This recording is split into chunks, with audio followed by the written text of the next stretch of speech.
Gong. Gong.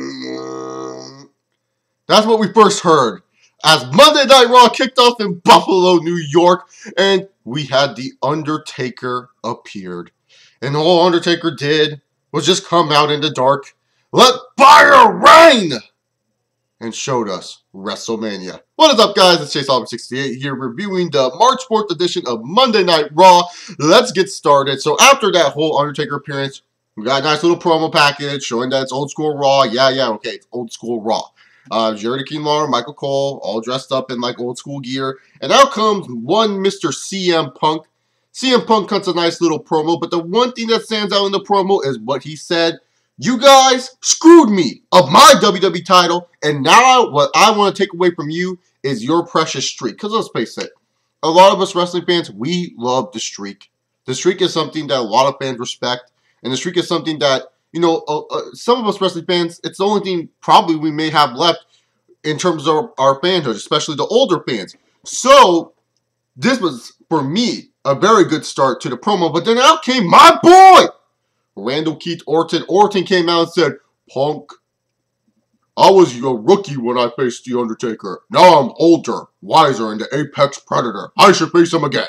You know, Orton makes a good point because, you know, Orton Taker is a match that, you know, has been floated around in some people's mind banks because, you know, they never really, they had a long feud, but they feel Orton now would be a better opponent for The Undertaker. And then out comes Big Show, and Big Show pretty much just says that he's a fat ass and he wants another chance. So that's pretty much it. And then came Sheamus, and Sheamus made a good point like Punk and Orton did, and screw Big Show. And he said, I never faced The Undertaker before. I want a chance at ending the dead man's streak. And I just said to myself, wow, you managed to collect 4 wrestlers that aren't doing anything on WrestleMania, most likely, right now at this point.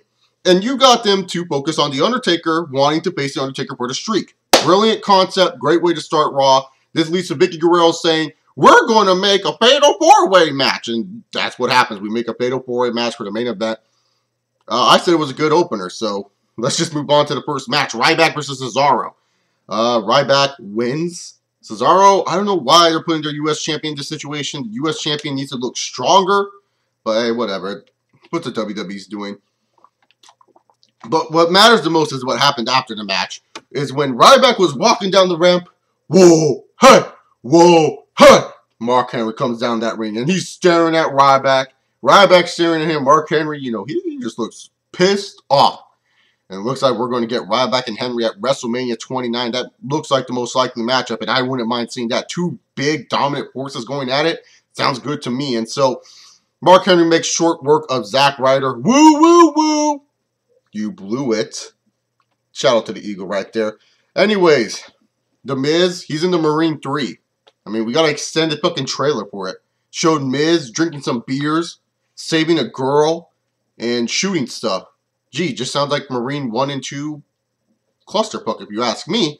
But we move on forward to The Miz versus Dolph Ziggler. But wait, there's more. Not just AJ Lee and Big E Langston at ringside, but we have, woo! And it's your boy, Ric Flair, baby. He's back. He's here. And he's here to help The Miz. I don't think The Miz really needs his help, but okay. But this match itself, Miz and Dolph Ziggler, okay match.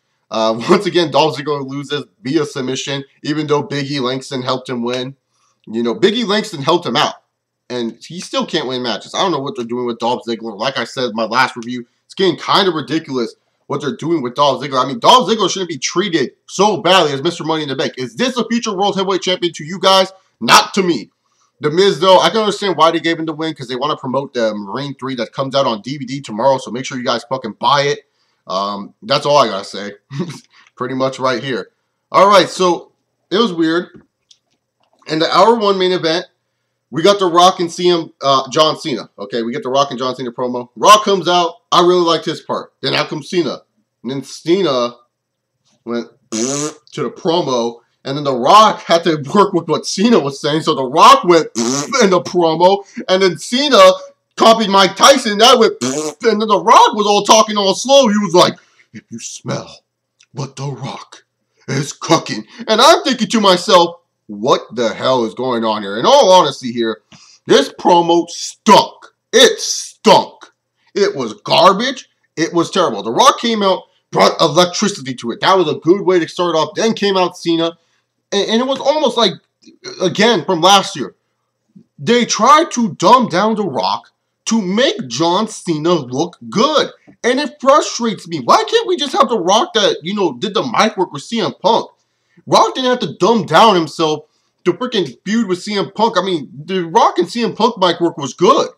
And the thing is, Rock versus Cena 2 is supposed to be a big-time match. And last year, the build-up to it was pretty lackluster. Although I really did like the WrestleMania 28 match, the build-up was really lackluster. So now, you're going to give us the same match again, and John Cena's all talking about rewriting history, all this other BS, quoting Mike Tyson, saying the lyrics of his theme song, and I'm not even feeling the impact or the emotion in this. It was a very up and down segment. I do not want to rewatch a segment. Hopefully they pick it up. Hopefully Rock and Cena can please pick it up in the future weeks, because 34 days from now, I better be interested in WrestleMania besides 1 or 2 matches. Alright, so we move on forward. Jack Swagger kicks the ass of Hacksaw Jim Duggan, and Sergeant Slaughter and Dusty Rhodes were at ringside. Yeah, it was cool to see the legends, so I was very happy to see us. We saw more Marine 3 stuff. Marine 3 looks like an excellent movie. If you guys can't tell the sarcasm, I feel sorry for you. But moving on forward, Jack Swagger and Zeb Collar were in the ring, were backstage.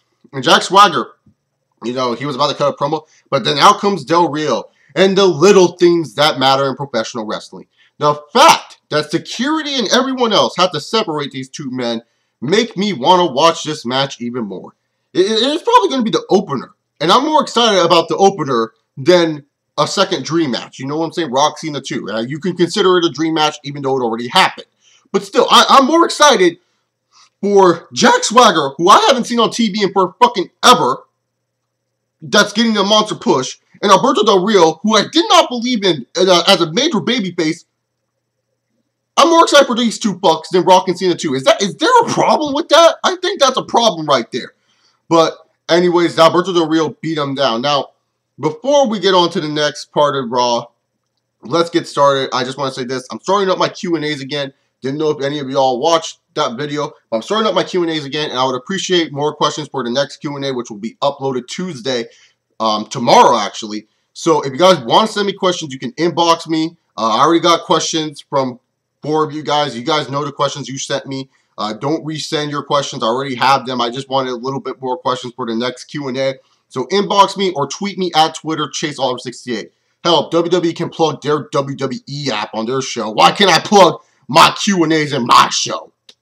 Just saying. But please send me your questions. I would really appreciate it. It would be awesome if you guys did. I just want a little bit more questions. I mean, all the questions I got, really good questions. Like, 4 people sent me 2 or 3 questions. But I just want the Q&As to be a little bit longer. They end up on the short side because some of the questions are yes or no type answers. So just a little bit more questions would be nice. And those questions will be answered on Tuesday. All right, moving on forward. We got Kane and Daniel Bryan versus Darren Young and Titus O'Neil, who had the $1 Million Man in their corner. As I drink my water, you can tell I do not care. Because last week, Kane and Daniel Bryan, blindfolded in one arm all, beat the shit out of the primetime player. So why should I even care? And the only funny part was that Daniel Bryan took the $100 bill that DiBiase stuck in Darren Young's mouth. So, yeah, let's move on forward. Tensai and Brodus Clay versus Heath Slater and my boy, Drew McIntyre. And Sweet Tea, a roll-up? Really? A roll-up? Come on, Drew Mac. You're my boy, man. I mean, R-Truth would have not lost by a roll-up, right? Fuck, I always forget Little Chris is not here. God damn. But anyways, R-Truth would have not lost by a roll-up. And Drew McIntyre, you got to represent yourself better, man. But then afterwards, Honky Tonk Man, he came out earlier. Heath Slater told him to get the hell out. He came back, danced with Brodus Clay and Tensai, hit Heath Slater in the head. And I had fun watching this segment. Fun is necessary in wrestling. The reason why is because without fun in wrestling, if everything in wrestling was always so serious and compact, it would just be a boring, one-dimensional show. And so I'm happy that we had some fun on the show because I really felt that this show was very, very one-dimensional and boring for most of the part.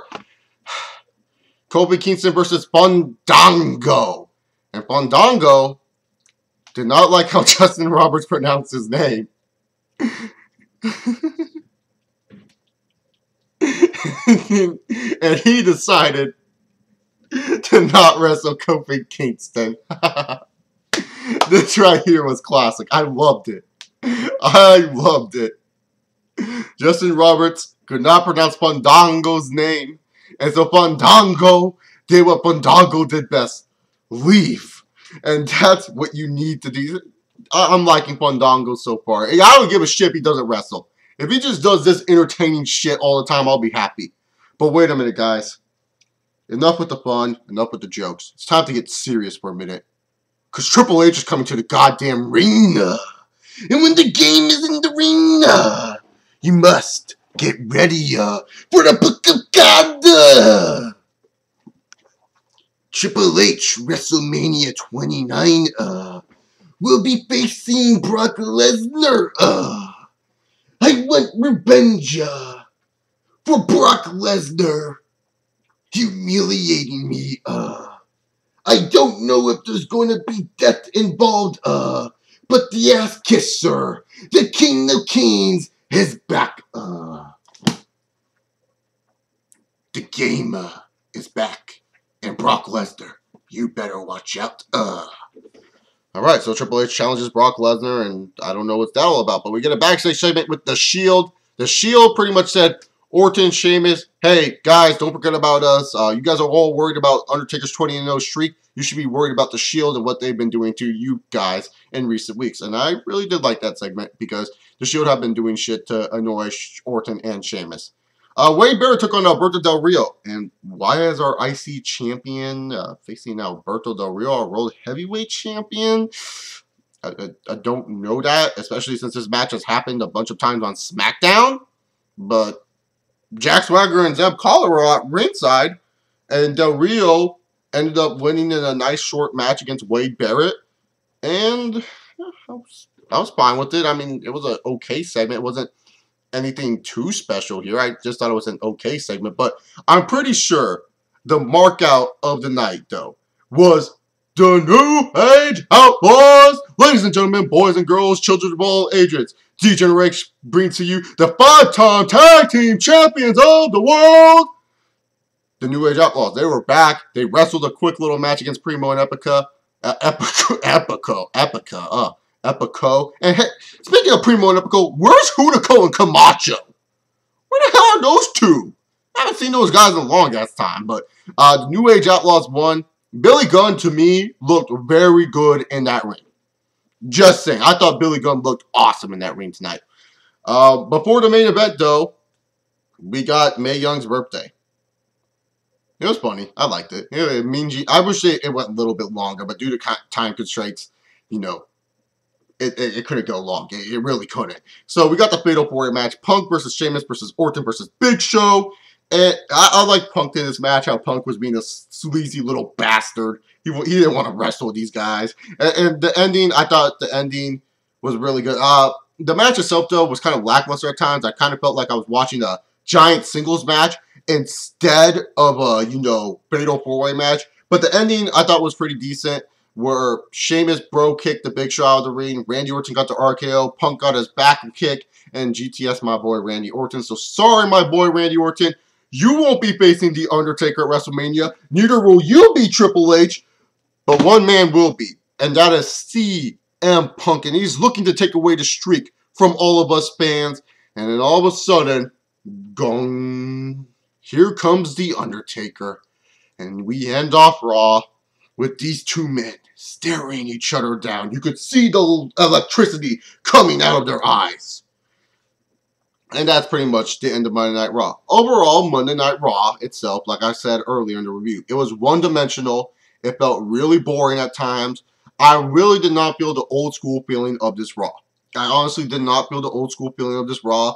I did like some of the legend involvement. It's good for Jack Swagger to beat up a bunch of legends like Dusty Rhodes and Sergeant Slaughter and Hacksaw Jim Duggan in the middle of the ring. Just shows that he doesn't care about our past. He only cares about Jack Swagger's America. I like that. There's some little things on this Raw that I did like.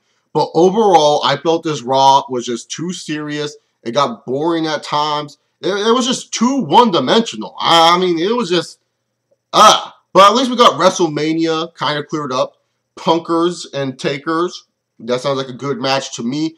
We're going to get Triple H saving us from Brock Lesnar at WrestleMania. So, yeah, at least we got WrestleMania built up in there. Seems like the Shield, Orton, and Sheamus are going to be doing something with maybe Big Show, I'm guessing. But other than that, this Monday Night Raw, not really a good episode, but that's just my opinion. What is your guys' thoughts on Monday Night Raw? You can leave a video response down below with your review of Monday Night Raw or just a segment that you liked on Monday Night Raw. Comment down below your thoughts on Monday Night Raw. If you guys like me, you can always subscribe by clicking the little icon right here or down below. Follow me on Twitter at ChaseOliver68. That's my Twitter handle. You guys can talk to me about sports, wrestling, video games, anything. And also, if you guys want to ask me questions about any of those subjects or anything else in the world, inbox me or tweet me your questions for my Q&A that will be posted tomorrow. Thank you guys for watching. Hope you guys enjoyed. I'm ChaseOliver68. I'll see you all later. Peace!